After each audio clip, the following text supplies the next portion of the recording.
Buongiorno e ben ritrovati con l'informazione flash di New Sicilia. Vediamo insieme i titoli più rilevanti della mattina.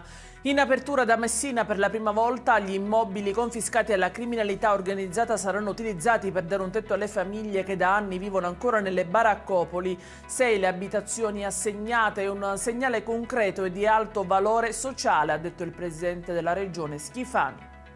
Passiamo alla cronaca con la decisione del GIP di Palermo che ha confermato la misura della custodia cautelare in carcere per Giuseppe Cangemi, il dipendente della RAP accusato di essere l'autore dell'omicidio del cognato Stefano Gaglio, ucciso alcuni giorni fa davanti alla farmacia in cui lavorava da anni come magazziniere. Il legale dell'uomo però ha annunciato che presenterà ricorso a causa di una schizofrenia cui il presunto omicida soffrirebbe da anni. Siamo partiti, stavolta non ci fermiamo più, queste le parole di Maria Elena Delia, portavoce della Global Sumud Flotilla, con cui è stata ufficializzata da Portopalo di Capopassero la partenza verso Gaza. Sono 42 le barche coinvolte per portare aiuti umanitari assieme ad altre 6 salpate dalla Grecia.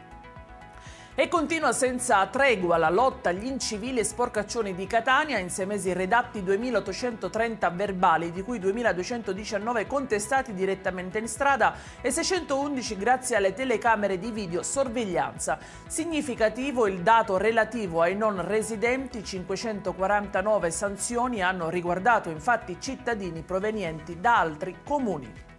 In chiusura una operazione impossibile seguita con successo all'ospedale di Taormina, dove è stato rimosso un vasto tumore della faccia e del collo a un uomo di 87 anni. L'intervento, eseguito da ben 2 equip, era stato giudicato inoperabile in altre strutture.